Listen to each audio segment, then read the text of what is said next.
This is a STEARsoft tutorial for administrators wishing to move their data from an iPad to a cloud server. This video covers how you do that and why you might want to do that.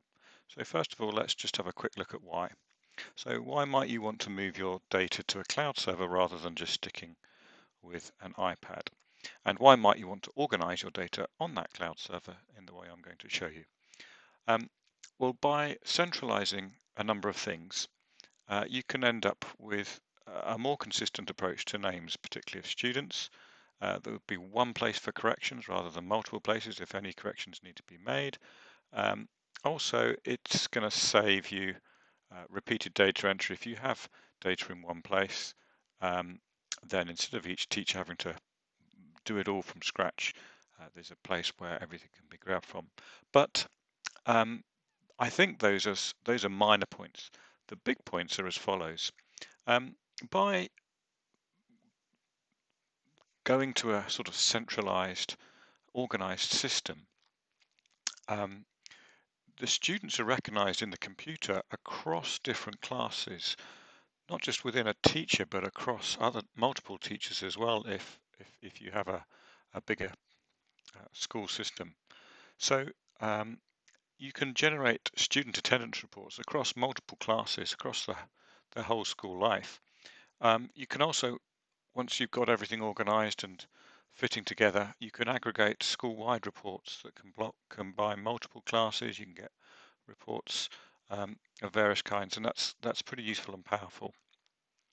On top of that, um, there's a background automatic attendance analysis feature in STEARsoft, and this begins to work as well, where students are monitored across the day, and you'll get notifications in the appropriate registers if students' attendance is inconsistent across a day. For instance, they've been in all lessons apart from maybe one lesson, sort of period 2 or something, then it will flag up um, for those teachers to say, this might need looking at. It could just be an error in data entry, but it might be something more, or it might just be, well, it might be perfectly explainable. It often is actually, but it's nice to know about these things and not have to go looking, but have a computer doing that for you. And last but not least, once you've got an organized system, you're able to move classes from one teacher to another. And things need to be organized before you do that because of the way the data is stored and how things are linked together. So that's why you might want to do it. So let's get into how we're going to do that. So I've put together a 16-point recipe, if you like. So you will probably want to grab a copy of this screen and work through it when you've looked through this. I've split it into multiple things so that each step is not actually that big. So we're going to work through this together, and I'm going to show you what's going on. So on the cloud, first of all, we've got to create a new account. So let's do that. I've got a thing set up here ready. So let's go into my account. And here I've got a new account, demo 1, where I'm going to put this data. It's best not to work in the administrator account for the sort of student data you've got. It's best to have kind of a separate administrator account. You can do it in there, but I would have separate accounts. So I've got this separate demo 1 account where I'm going to put my data. So that was step 1. Step 2, make the account detached. Now let me explain why that's got to be the case. So I've got an iPad here. It's an iPad 2. Actually, let's go to landscape mode with some data in here. Okay, and I want to get this data on this iPad into the cloud. Actually, let's just talk a moment about the ideals. Well, the ideal really is to start off with your data in the cloud. Okay, when we're setting up a school system, it is so much easier to import data into a desktop based system, so into the cloud system with a pretty extensive web interface. It then naturally lends itself to spreading out from a central organized point to multiple teacher accounts, and then you can come and synchronize your information down to iPad and iPhone devices, where it's then very easy to use on a day-to-day basis and synchronize things back. Okay, so that's really what you want to do, but life's not always that straightforward, is it? And sometimes we end up with, for very good reasons, maybe we've experimented, maybe you weren't aware of the cloud server, or maybe we were trialing something out. Anyway, we can end up with a whole lot of data on our iPad or iPhone, which we want to start from and move back into the iCloud. So let's just try and do that. I'm going to press sync, and we're going to have some problems. So first of all, I've got to enter my two-factor code. So emails come in to, no, I'm not clicking on that. I'm clicking on here, 286885. Okay, and let's save that. And it still failed because a first synchronization has to be in one direction. I can't just do a two-way sync. So I might do from here to the server, or I might do the server to here. Now I wouldn't want to do this because this is going to overwrite all my data on my iPhone. If you did this by accident, don't worry. Provided you got the latest version, the data overwrite will be prevented. And if you were doing that, if you got everything set up on your server and you wanted to actually overwrite that, you'd have to go back to the top menu and go to this delete all data. That's what it's saying, and confirm that. I'm not going to confirm that because I actually want the data on here. We can might as well work from here. So synchronize. So I don't want to do server to iPhone. I want to do iPhone to server or iPad to server, but basically this device back up to the server. So I'm going to send all the data from here to the server, but this isn't going to work either. Retry. So it's prevented because we're not a detached user. So the default is to stop individual devices overwriting good central data in an unorganized fashion. So to the first hurdle to get your data from the iPad into this cloud server is we've got to make ourselves a detached user so that we can overcome this kind of security system. So I'm going to do that in here by editing my teacher and making it detached. Save that. And I want to keep track of what I'm doing here, so I'm going to show that detached column. And there we are here. So that was step 2, make the account detached. Actually fairly straightforward. I've just given you a long explanation. Data control and locks. Right. So in here, we're going to want to enable this checkbox here. And enabling this checkbox is going to enable all sorts of things down here. So the central student list is the way we're going to organize all our students. And initially, I'm going to untick these boxes so that I've got free rein to edit the data that it's come in from my iPad and clean it all up before I start organizing things. So I'm going to save those settings. So that was step 3, data control and lock. Step 4, synchronize the iPhone to the server. Now that I've made this detached, I should be able to go back, retry, and it will work this time. So there we go, should be done about now. There we go. So that was step 4. On the cloud, so back here, I'm going to log in as the teacher. And you can see all the data that has come in. I'm going to align with others. Right, so the main things we're going to be using are these 3 items over here, plus backups. Now, backups comes in later, but let's do a backup now. Save all current with the date, done. Okay, so that's basically generated a snapshot. So if something silly happens, I've got a backup to go to, which is a good, sensible thing to do. It shouldn't go wrong, but you know, it's the sort of thing that doesn't hurt to be careful. Right, so where am I? Step 6, align with others. So I'm going to do this align with others thing. Now, the data of the iPad has generated some days of the week, Monday, Tuesday, so on, and times of the day and things. I've also created if I go back here, I've created in the administrator area. I've had to, just to get this up and going, I've had to also re-enter some of these things, but that didn't take me that long. So I've set up a centralized structure, and I'm now going to, from my teacher account, try and align with that structure. So align with others, I'm going to align with that central. So when things all match, I can just do it in one go, or you can do it one at a time, or all in one go. Okay, there we go, I'll do them all in one go. Houses and forms as well.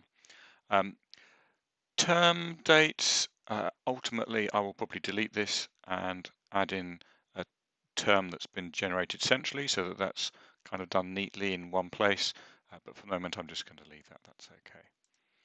So that was step 6, aligning with others. Now I'm going to list all students, and I'm going to go into cleanup mode. Now in 12MA6 I realized when I generated this class I've done some accidentally on purpose bad data in the iPad. So this here, these are all first names, Alex, Edward, Faye, Grace, Henry, but they're in the last name column. I imported these names the wrong way around. So if you make that mistake, no problem. I can select all those and switch them around, and now they are the right way around. The first names are under that, and it's sorted by surname now, the real surname rather than the first name in the surname column.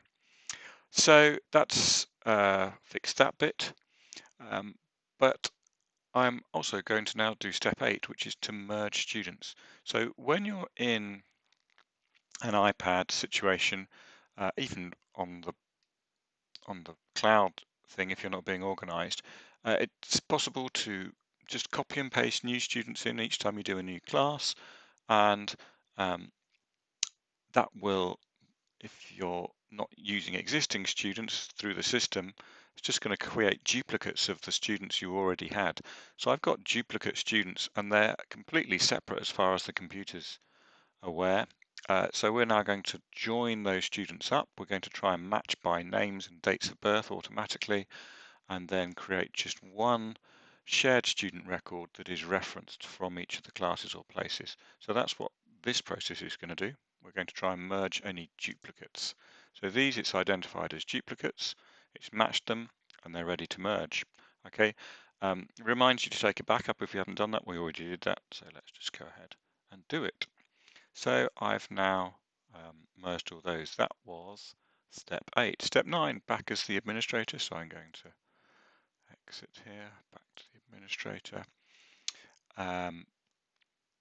And then step 10, make the teacher account detached. Right, so I have been detached. I'm going to make this into no. So edit that. Let's get that back to no. So that's going to put the security back on and sort of integrate this teacher account as part of a whole system rather than just operating on its own. Step 11, central student list, extract students. So extract students.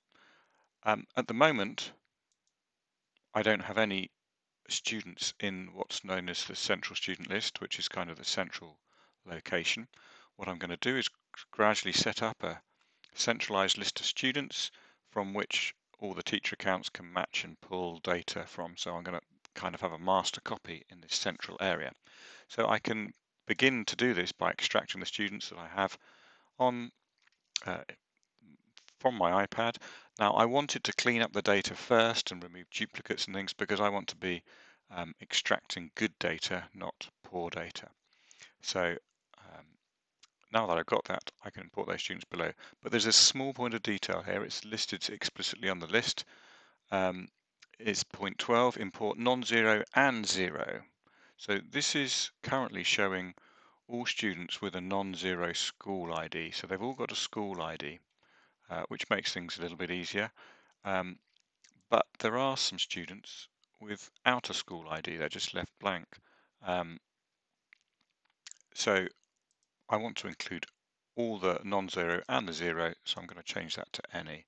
So I'm going to pick up the blank ones as well at the bottom. Okay, import all those. You'll want to check that things look sensible and that they're matching to the central houses and forms. Hopefully it will all look as good as mine does as quickly as that.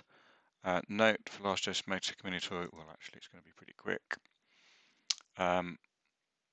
And also note, school indexes set to 0, i.e.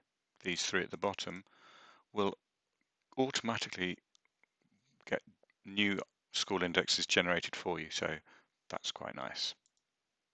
So there I have, I've done it, I've imported, and my extra students, where were they?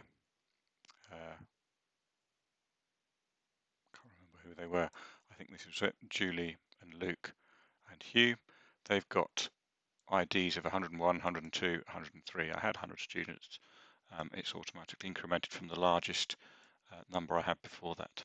Okay, so after Andrew. Right, that was step 11, extracting, and step 12, extracting the students. Number 13, still in the student list, do a tidy. So in here I can tidy, I can check for redundant preferred names, there aren't any. I can check for redundant space characters, there aren't any. It's worth just having a quick check. So yeah, if you've got trailing spaces before, leading spaces before names, it can make things look a bit odd at times and make things not work as you expect. Also, if you've got preferred names set up and you just flood filled that with all the original names, I don't know if it might have come from a different system where all the preferred names are the first names unless they're different and then they're different.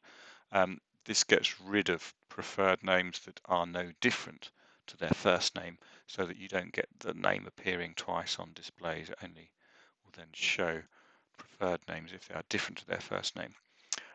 Right, so that's that tidying up. That was step 13. Log in again as the teacher. And step 15, update the student data. So that's doing this one. So we did that one first. We then did listing all students and going into cleanup mode. And now we're going to this one, update student data. Now, why do I want to do this and what's going on here? Because didn't I already just use this data and send it into the central area? I did send it to the central area. You'd expect it to be the same. So why do I need to now bring it back here? Well, there was this small thing that students that didn't have an ID got allocated an ID automatically, and now I want to pick up those little changes when I bring things down. If you were merging with existing data, the upload might have not been complete. It might have merged in a sensible way. There might have been some other data. So it's always worth doing this update student data thing to make sure you've got the best full set of data from the central area. So I'm going to tick all those, update selected, done. Okay. Data control and locks review. That's back here. Data control and locks. Now that I've done everything, I'm going to lock this down a little bit. I don't want new student details being added by teachers. I want to do those centrally. Same, don't want those changed. We'll change them centrally and then propagate out. They can add students to classes and delete students from classes, add classes, change class details. But at form names and house names, they should be done centrally. Term date should be done centrally. But setting up a timetable is fine, so I'm going to set that. And that was it. That was step 16. Let's just go back to why we did this, and I'm just going to show you one of those things on the iPad. So so the main thing I was going to look at was this automatic attendance analysis. Okay, and we might also quickly look at this as well. So if I go to here, and I go to, for instance, 12 MA6, at the bottom here, there's nothing here at the moment. When automatic attendance analysis is in operation, it tries to identify patterns you might want to know about from students across more than one class. Okay, so I'm going to synchronize. It's going to pick up all those changes I did, and it's now picking up an oddity for the 13th of the 1st, Faye Morgan. Okay, where she's been present and then absent. So I might want to investigate that. You get more information actually on the school system, but this does the sort of most recent information and shows them there. Okay, so I would also see that in the registration screen for the same person. There we go. Right, let's go back to the web interface on the cloud server, and I'm going to go into that same class here, and you can see that we get this message up here, but on here I can click on this to get more information. This jumps to the warnings tab of the all school data. Let me tell you how you get here without doing that. So down here there's an all school data, and then I can go to warnings. It selected the day for me, so this is for today. There aren't any warnings for today, but if I go to the date in question, which this will do it for me automatically, 13th of January, it sets the day up here. Then for this day, I can see, and if there was more than one student, we'd see them listed down here, that Faye was in morning and afternoon registration, but then wasn't in the lesson at the end of the day. I can then click on her, and I can get the full detail. Now this is interesting. So I can see, organized across all classes, that yeah, indeed, this most recent week, she was absent at the end of the day when she wasn't here earlier, but that's not the first time. It looks like there's been a pattern of afternoons where that's not happened. Now this is completely made up data, completely made up names, randomized and stuff, to demonstrate stuff, but hopefully that shows you how you get a flag in your on the iPad and or in the on the cloud server in this little area here, a flag to alert you, and then you can go and get the detail, and then you can get quite quickly information for that student for the whole lot. You then might want to print something out, so we can get a PDF download. What's this? I'm going through several pages quite quickly. So this first page is all classes all together. The second one is just for registration, which actually looks quite good. And then the maths class, where you can see those bits coming in there. But yeah, this pulling it all together is quite good. And you wouldn't get this if we hadn't structured our information and getting all these reports.